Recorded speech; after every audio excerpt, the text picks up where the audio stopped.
सब देखने और सुनने वालों को मेरी तरफ से जय यीशु की। मैं सुसमाचार प्रचारक संजीव चौधरी आपसे एक बार फिर से मुखातिब हूँ। एक बार फिर से आप लोगों से बात करने के लिए प्रभु ने मौका दिया है। एक बार फिर से हम परमेश्वर के वचन से कुछ चीज़ों को आज सीखेंगे और प्रभु का धन्यवाद कि अब तक उसने हमें संभाल के रखा है। अपना अनुग्रह अब तक उसने हम पे बना के रखा है। इस बात के लिए प्रभु का धन्यवाद। आज जो मैं बात आपके साथ करने वाला हूँ वो यूहन्ना 13 अध्याय से है। यहाँ पे प्रभु यीशु मसीह अपने चेलों के पाँव धोते हैं। इसके बारे में अक्सर सुनने के लिए ये मिलता है कि यीशु मसीह ने अपने चेलों के पाँव इसलिए धोए ताकि वो ये दिखा सके कि वो कितना नम्र और दीन है, और हमें ये बता सके, ये सबक सिखा सके कि हमें भी दूसरों की सेवा इसी तरह से करनी है जैसे प्रभु यीशु मसीह ने की। वो प्रभु हो के अपने चेलों के पाँव धोता है, तो हमें भी उसी की तरह से नम्रता और दीनता के साथ उसकी सेवा करनी चाहिए। लेकिन जब आप इस अध्याय को पढ़ते हैं तो इसमें आपको और बहुत सारी गहरी बातों को समझने का मौका मिलता है। इसका जो असल संदेश है वो क्या है, जब तक वो समझ में नहीं आए तो पूरी बात समझ में नहीं आती। मुझे ऐसा बहुत कम लगता है कि प्रभु यीशु मसीह यहाँ पे कोई नम्रता का सबक सिखाना चाहते हैं। देखिए, यहाँ जो कुछ भी हो रहा है चेलों को मालूम नहीं है, उनकी समझ में नहीं आ रहा। 7 आयत से आपको ये अंदाज़ा होगा। यीशु ने उसको उत्तर दिया, जो मैं करता हूँ तू उसे अभी नहीं जानता, परंतु इसके बाद समझेगा। समझेगा कब? जब पवित्र आत्मा आएगा। और इस काम को प्रभु यीशु मसीह ने किया जब वो स्वर्ग उठाया गया। उस टाइम पर उसने अपने चेलों की समझ को खोल दिया, और समझ खुलने का कारण ये था कि उनको इस बात की समझ मिले कि पुराने नियम में, व्यवस्था में, भविष्यद्वक्ताओं की किताबों में, ज़बूर में यीशु मसीह के बारे में क्या लिखा, भजनों में यीशु के बारे में क्या लिखा। असल समझ, प्रभु यीशु मसीह को समझना ही असल समझ है। जब तक हम प्रभु यीशु मसीह को पूरी तरह से समझ नहीं पाते, जब तक यीशु मसीह की सही समझ हमें प्राप्त नहीं होती है, तब तक समस्या। यहाँ पे चेले समझ नहीं पा रहे हैं कि असल कहानी क्या है, वहाँ पे क्या हो रहा है, क्योंकि वो ऐसा सोचते थे कि जो मसीहा आने वाला है, जो यीशु मसीह, जो दाऊद के ख़ानदान से जो यहूदियों का राजा पैदा होगा, वो ज़मीन पर राज करने के लिए पैदा होगा और वो सबको हरा देगा। पूरे जो कुछ भी बुराइयां संसार में उसे ख़त्म कर देगा। एक शांति का राज्य वो स्थापित करेगा। ऐसा वे लोग प्रभु यीशु मसीह के पहले आगमन पर ही मानते थे। लेकिन ये तमाम बातें होनी हैं। यीशु आएगा, ज़मीन पे राज करेगा और पूरी दुनिया को एक शांति का संदेश, न सिर्फ शांति का संदेश देगा बल्कि उन्हें इस पूरी दुनिया के अंदर अपने राज्य को स्थापित भी करेगा। ये सब होना है, लेकिन प्रभु यीशु मसीह के दूसरे आगमन पर, पहले आगमन पर नहीं। लेकिन चेले जो हैं वो उसको पहले आगमन के साथ जोड़ने की कोशिश कर रहे थे। इसलिए प्रभु यीशु मसीह असल में क्या कह रहा है, क्या कर रहा है, उनकी समझ में नहीं आ रहा। अब अगर आप इसको इस तरह से समझें तो पतरस, जो कि 8वीं आयत में कहता है, पतरस ने उससे कहा, तू मेरे पाँव कभी न धोने पाएगा। अब वो इस चीज़ को ऐसा ही समझ रहा था कि वो तो प्रभु है, मेरा परमेश्वर है। लेकिन यीशु कहता है, यदि मैं तुझे ना धोऊं तो मेरे साथ तेरा कुछ भी साझा नहीं। अब यहाँ पे नम्रता जैसा कुछ दिखाई नहीं दे रहा है, और ना ही आगे जब आप 10वीं और 11वीं आयत में देखते हैं तो जो यीशु कहता है जो नहा चुका है उसे पाँव के सिवाय और कुछ धोने की आवश्यकता नहीं, परंतु वह बिल्कुल शुद्ध है और तुम भी शुद्ध हो, परंतु सब के सब नहीं। वह तो अपने पकड़वाने वाले को जानता था, इसीलिए उसने कहा तुम सब के सब शुद्ध नहीं। और ना ही यहाँ पे कोई ऐसा नम्रता जैसा कुछ दिखाई दे रहा है। प्रभु यीशु मसीह यहाँ पे जो उनके साथ कर रहा है, जो वहाँ पे वो उनको दिखाना चाहता है, वो सिर्फ इसलिए क्योंकि यीशु कह रहा है बाद में समझोगे। यानी जब पवित्र आत्मा के द्वारा वो उस समझ को प्राप्त करेंगे, जब यीशु मसीह उनकी समझ को खोल देगा कि पुराने नियम में यीशु के बारे में क्या लिखा है, तब वो उस बात को समझ पाएंगे। यीशु कहता है कि जो शुद्ध हो गए, जो नहा चुका वो शुद्ध हो गया, लेकिन तुम में से सारे के सारे शुद्ध नहीं हो। और एक बात जो इस अध्याय का जो जिसको हम की वर्ड कह सकते हैं वो है 8वीं आयत, जहाँ यीशु कहता है पतरस ने जब उसको कहा कि तू मेरे पाँव कभी ना धोने पाएगा, तो ये सुनकर यीशु ने उससे कहा यदि मैं तुझे ना धोऊं तो मेरे साथ तेरा कुछ भी साझा नहीं। ये जो आयत है ये मेन की वर्ड है। ये वर्ड्स हमें ये बताती है कि प्रभु यीशु मसीह वहाँ पे कुछ ख़ास कर रहा है। अगर यीशु हमें धोएगा नहीं तो हमारा यीशु मसीह में कुछ भी साझा नहीं है। ये काम प्रभु यीशु मसीह अपनी मौत के कुछ घंटे पहले कर रहा है। जो शख्स मरने वाला है, जिसे मालूम है, यीशु को मालूम था वो कौन सी घड़ी में सूली पर चढ़ाया जाएगा, यीशु जानता था। जिस शख्स को ये मालूम है कि मैं कितनी देर के बाद मरने वाला हूँ, मरने से चंद घंटे पहले वो उदाहरण सेट नहीं करेगा, एग्जाम्पल सेट नहीं करेगा। वो कुछ ऐसी चीज़ें करेगा जिनका होना बहुत ज़रूरी है, लाजमी है। तो प्रभु यीशु मसीह का अपने चेलों के पांव धोना लाजमी था, ज़रूरी था, इसलिए उसने इस काम को किया। और करने के पीछे कारण क्या था कि जब तक मैं धोऊंगा नहीं तब तक तुम्हारा मुझ में कोई हिस्सा नहीं होगा, तब तक तुम्हारा और मेरा कुछ भी साझा नहीं होगा। एक बार देखते हैं कि इस बारे में पुराना नियम क्या कहता है। आप मेरे साथ निकालिए भजन संहिता 51।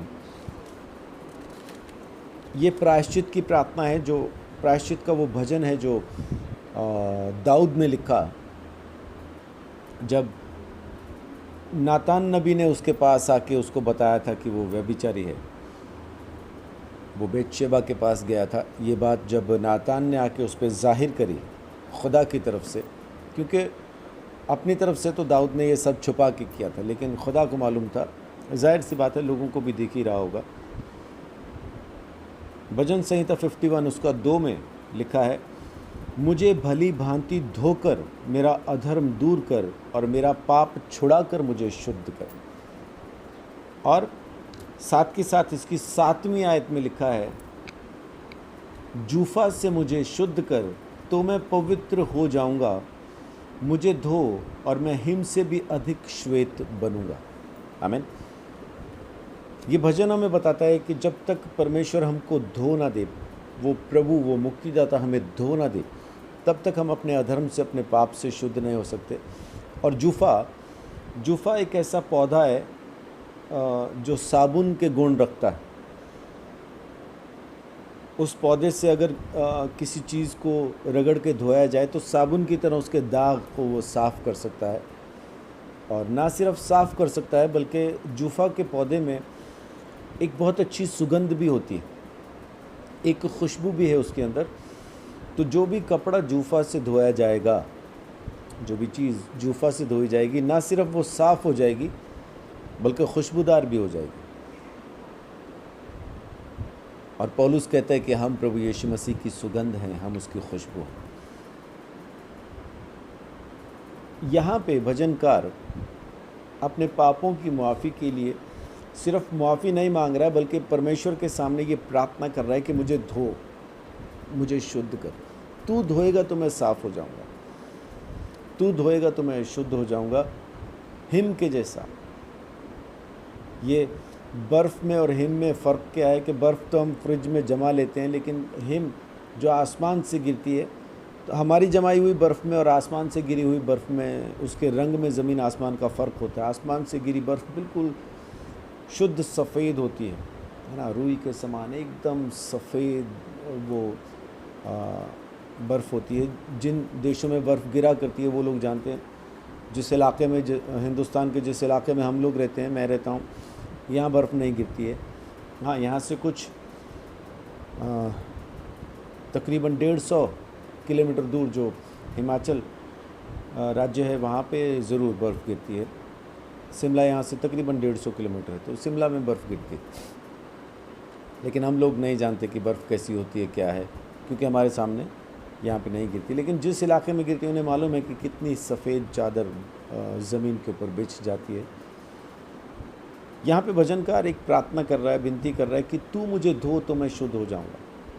इसका मतलब है कि प्रभु यीशु मसीह जब तक हमें धोएगा नहीं, जब तक हमें साफ़ नहीं करेगा, जब तक वो अपने उस काम को पूरा ना कर देगा, सूली पर चढ़ के अपने आप को कुर्बान करने का, और उसके लहू से जब तक कोई ख़रीदा ना जाए, तब तक चाहे वो कुछ भी करता रहे, कितना ही धर्म के काम क्यों ना करता रहे, वो शुद्ध नहीं हो सकता, साफ़ नहीं हो सकता, क्योंकि उसके लिए उसे प्रभु के द्वारा धोए जाने की ज़रूरत पड़ेगी।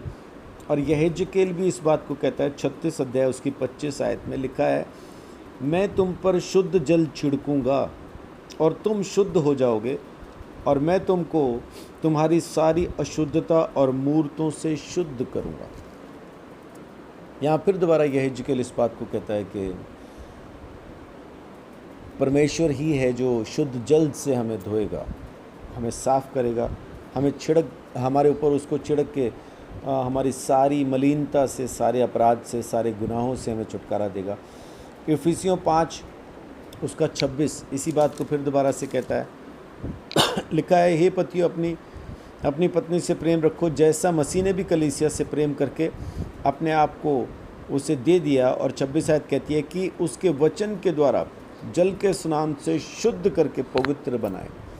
कलीसिया को जल के स्नान से पवित्र करे, शुद्ध करके उसे पवित्र बनाए। अब ये बात पुराने नियम से कही जा रही है कि वो हमें धोएगा, वो हमें शुद्ध करेगा, वो जल से हमें धो के साफ़ कर देगा, वो हमें शुद्ध और पवित्र कर देगा। और नया नियम कहता है कि वो अपने वचन के द्वारा और जल के स्नान से वो हमें शुद्ध और पवित्र कर देगा। और इसी चीज़ को नया नियम आगे भी कहता है, प्रेरितों के काम उसका 22 अध्याय और 16 आयत। प्रेरितों के काम 22 का 16 कहता है, अब क्यों देर करता है, उठ बपतिस्मा ले और उसका नाम लेकर अपने पापों को धो डाल।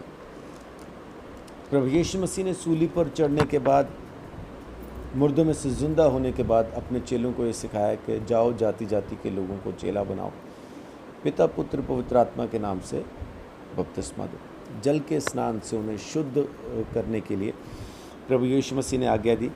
और पहला कुरिन्थियों 6 अध्याय जब आप देखते हैं तो वहाँ पे भी आपको यही पढ़ने के लिए मिलता है। 6 का 11 में लिखा है, और तुम में से कितने ऐसे ही थे, परंतु तुम प्रभु यीशु मसीह के नाम से और हमारे परमेश्वर के आत्मा से धोए गए और पवित्र हुए और धर्मी ठहरे। यहाँ फिर दोबारा आपको वही पढ़ने के लिए मिलता है कि हम धोए गए और पवित्र ठहरे। और इब्रानियों 10 अध्याय उसकी 22 आयत कहती है, तो आओ हम सच्चे मन और पूरे विश्वास के साथ विवेक का दोष दूर करने के लिए हृदय पर छिड़काव लेकर और देह को शुद्ध जल से धुलवा कर परमेश्वर के समीप जाएं। तो यहाँ प्रभु यीशु मसीह एक ख़ास संदेश दे रहा है जिसको चेले अभी तक नहीं समझे, क्योंकि प्रभु यीशु मसीह मुर्दों में से जी उठेगा, इस बात को चेले समझ ना पाए थे, इसीलिए रोते थे, चिल्लाते थे। मरियम मगदलिनी की गवाही के बावजूद भी वो ये यकीन ना कर पाए यीशु सच में ज़िंदा है। और जब आप पढ़ते हैं लूका 24 अध्याय, तो वहाँ पे लिखा है कि जब यीशु मसीह उठाए जाने पर था, उस वक्त उसने अपने चेलों की समझ को खोल दिया ताकि वो ये समझ सकें कि व्यवस्था में, भविष्यद्वक्ताओं की किताबों में और भजनों में प्रभु यीशु मसीह के बारे में क्या लिखा है। प्रभु यीशु मसीह जिस असल कार्य के लिए आया था, चेले वो ना समझ के उस काम को गलत समझ रहे थे। वो ये समझ रहे थे कि यीशु मसीह ज़मीन पर राज्य स्थापित करने आया है, राजा की तरह राज करेगा और पूरी दुनिया में शांति का प्रचार करेगा और शांति को स्थापित कर देगा। लेकिन असल में यीशु पहले आगमन में इस काम के लिए नहीं आया। पहले आगमन में वो इसलिए आया ताकि इस संसार को धो के शुद्ध कर सके, पवित्र कर सके। प्रभु यीशु मसीह ने जब प्रार्थना सिखाई, मत्ती 6 अध्याय के अंदर 9 से लेकर 13 तक प्रभु यीशु मसीह उस प्रार्थना को हमें सिखाता है जिसको हम प्रभु की प्रार्थना कहते हैं। लेकिन 14 और 15 में बिल्कुल साथ आमीन के एकदम बाद वहाँ पे वो कहता है कि यदि तुम एक दूसरे को माफ़ ना करोगे तो पिता भी तुम्हें माफ़ नहीं करेगा। तो ज़रूरी है इस यहाँ पे जो भजन अपना यूहन्ना 13 अध्याय के अंदर जो प्रभु यीशु मसीह संदेश दे रहा है वो यही संदेश है कि मैं तुम्हें माफ़ कर रहा हूँ, लेकिन तुम्हें भी एक दूसरे को माफ़ करना है। तभी प्रभु की वो माफ़ी हमारी ज़िंदगी में काम करती है। जब हम अपने दुश्मनों को, जब अपने भाई बहनों को, संगियों को, साथियों को माफ़ करते हैं तो परमेश्वर की माफ़ी हमारी ज़िंदगी में काम करना शुरू कर देती है। माफ़ नहीं करते तो वो भी हमारी ज़िंदगी में काम नहीं कर पाएगी। यहाँ जो संदेश है वो साफ है कि मैं तुम्हें धोकर शुद्ध करने आया हूँ, पवित्र करने आया हूँ। लेकिन बहुत सारे इसी चीज़ को, इस सत्य को दबा देते हैं, अपने अधर्म से उसको दबा देते हैं और सुसमाचार को बदल देते हैं। सुसमाचार ये है कि यीशु मसीह के द्वारा ही हम धर्मी ठहरते हैं। 2 कुरिन्थियों 5:21 में साफ लिखा है, जो पाप से अज्ञात था परमेश्वर ने उसी को हमारे लिए पाप ठहराया ताकि हम परमेश्वर की धार्मिकता बन जाए। लेकिन बहुत सारे आते हैं और आज हमें फिर दोबारा हमारी ही धार्मिकता पे वापस लाना चाहते हैं, जो कि परमेश्वर के वचन के ख़िलाफ़ है, जो कि परमेश्वर की कही हुई बातों के ख़िलाफ़ है। देखिए, मैं आपको चंद बातें बताना चाहता हूँ। जैसे चेले उस वक्त नहीं समझ पाए थे, ऐसा ही आज भी बहुत सारे ऐसे लोग हैं जो इन बातों को नहीं समझ पाते और अजीब अजीब चीज़ें लोगों के बीच में प्रचार करते हैं। रोमियो 10 अध्याय पहली आयत से पढ़ता हूँ। हे मेरे भाइयों, मेरे मन की अभिलाषा और उनके लिए परमेश्वर से मेरी प्रार्थना है कि वे उद्धार पाएँ। वे कौन? आप जब पहले पढ़ेंगे तो 9:30 से मैं आपको पढ़ देता हूँ। अतः हम क्या कहें कि यह कि अन्य जातियों ने जो धार्मिकता की खोज नहीं करते थे, धार्मिकता प्राप्त की, अर्थात उस धार्मिकता को जो विश्वास से है, कामों से नहीं, विश्वास से है। परंतु इजरायली जो धर्म की व्यवस्था की खोज करते थे उस व्यवस्था तक नहीं पहुँचे। 2 लोग हैं यहाँ पे, अन्य जाति जो व्यवस्था के द्वारा नहीं, विश्वास के द्वारा धर्मी ठहरे, और यहाँ पे दूसरे भी हैं जो व्यवस्था के द्वारा धर्मी ठहरना चाहते लेकिन वहाँ तक पहुँच ना पाए। किस लिए? इसलिए कि वे विश्वास से नहीं परंतु मानो कर्मों से उसकी खोज करते थे। क्यों वहाँ तक नहीं पहुँचे? क्योंकि वो विश्वास से नहीं, अपने कर्मों से अपने आप को धर्मी ठहराना चाहते हैं। मैं आज्ञा मानूंगा तो धर्मी बनूंगा, मैं आज्ञा मानूंगा तभी उद्धार पाऊंगा, ऐसा उनका सोचना है। जैसा लिखा है, देखो मैं सियोन में एक ठेस लगने का पत्थर और ठोकर खाने की चट्टान रखता हूँ, और जो उस पर विश्वास करेगा वह लज्जित ना होगा। अब 10वें अध्याय में पहली आयत में कहता है, हे मेरे भाइयों, मेरे मन की अभिलाषा और उनके लिए परमेश्वर से मेरी प्रार्थना है कि वे उद्धार पाएँ। वे कौन? व्यवस्था को मानने वाले, व्यवस्था के मानने से अपने आप को धर्मी ठहराने वाले। लिखा है, क्योंकि मैं उनकी गवाही देता हूँ कि उनको परमेश्वर के लिए धुन रहती है परंतु बुद्धिमानी के साथ नहीं। परमेश्वर के प्रेमी है वो, परमेश्वर की तलाश है, बुरी तरह से परमेश्वर से मिलना चाहते हैं। ऐसी खोज है उनके मन के अंदर परमेश्वर के लिए, ऐसी लालसा है कि आपको शायद कहीं किसी दूसरे में बहुत मुश्किल है कि देखने के लिए मिले।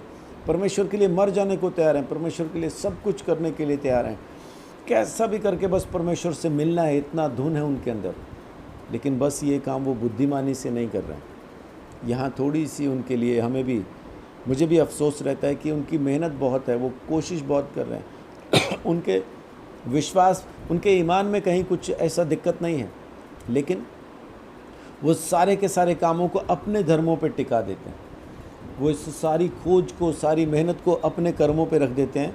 और तीसरी आयत कहती है, क्योंकि वे परमेश्वर की धार्मिकता से अनजान होकर, बुद्धिमानी क्या नहीं है उनमें, कि वो परमेश्वर की धार्मिकता को नहीं समझ पाए।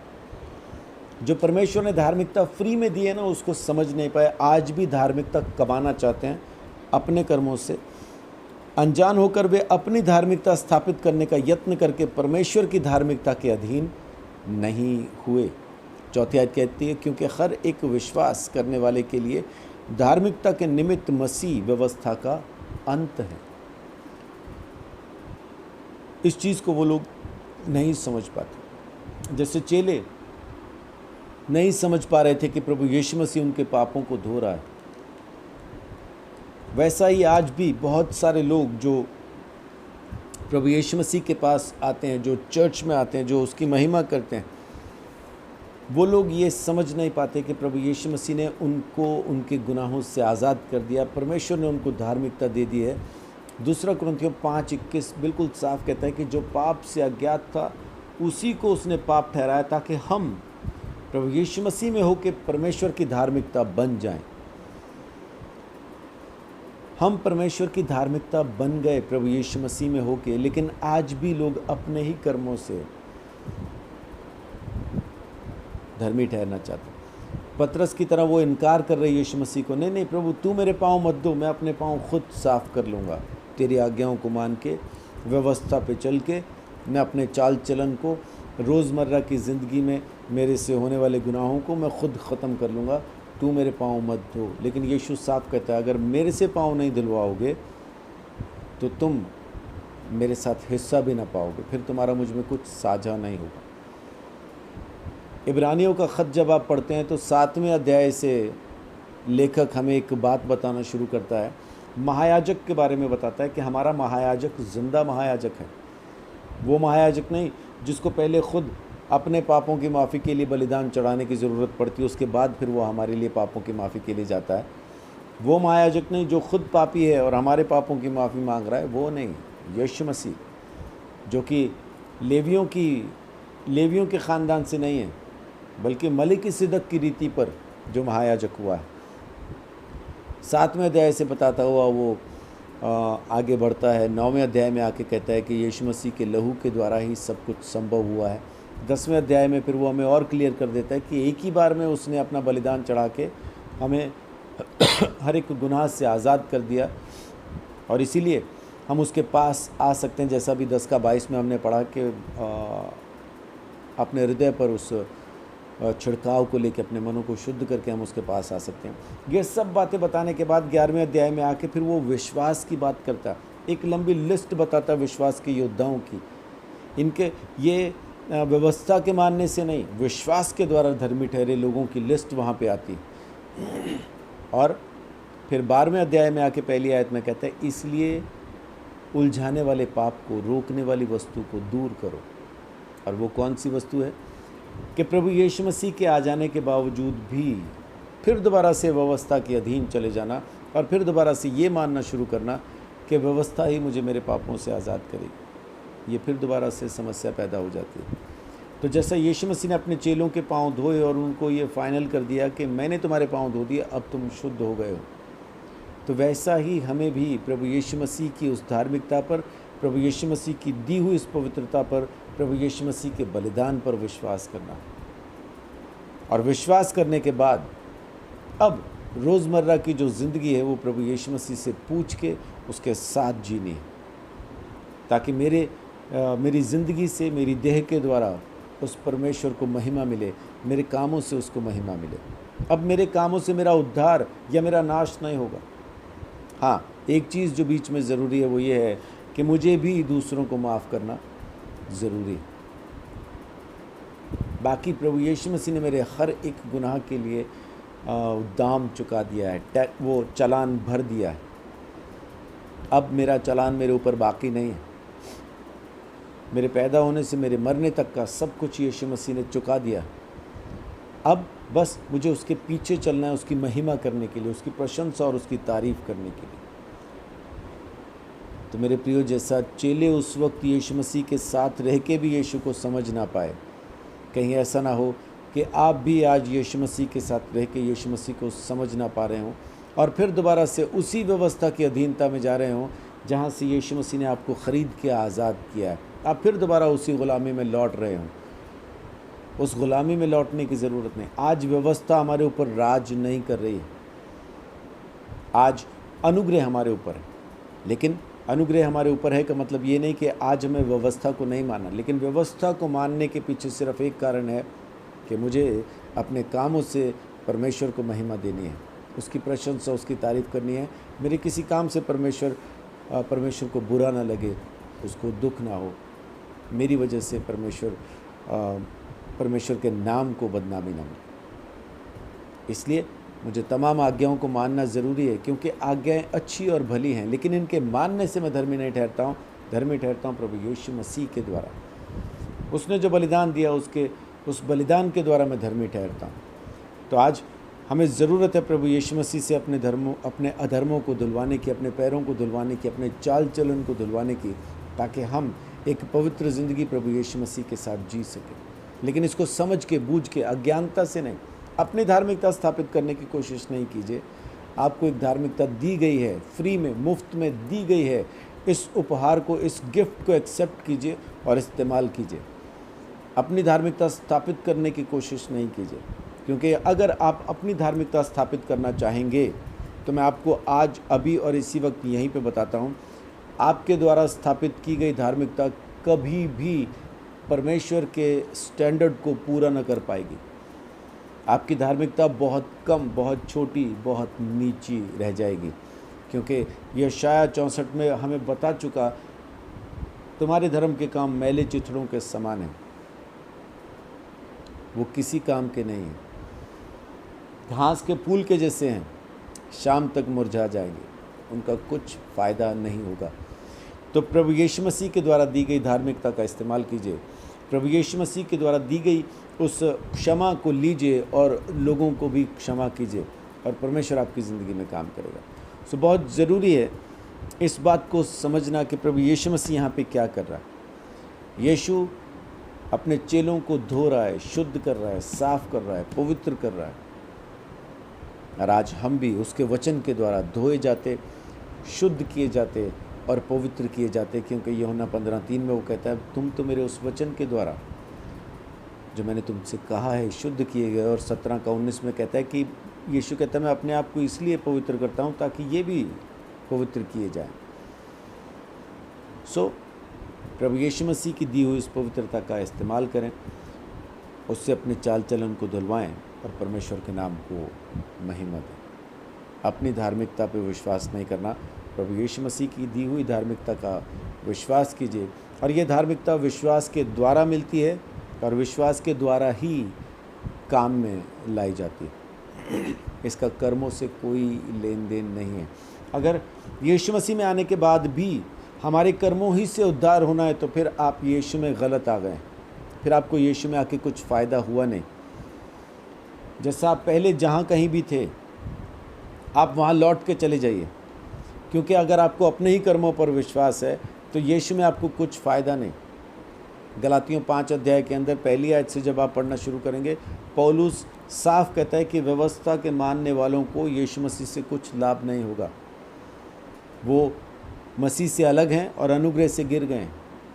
तो अगर आप अपनी धार्मिकता से, अपने व्यवस्था पालन से अपने आप को धर्मी स्थापित करके यीशु मसीह के स्वर्ग राज्य में प्रवेश करना चाहते हैं तो आप गलत जगह पे हैं, आप कर ना पाएंगे। इससे अच्छा तो आप लौट जाइए, जाके जो पहले का पूजा पाठ करते थे वही कीजिए, ताकि कल को आप ये ना कह पाएँ कि मैं तो सारी ज़िंदगी यीशु यीशु करता रहा और आखिर में मुझे उद्धार भी मिल ना पाया।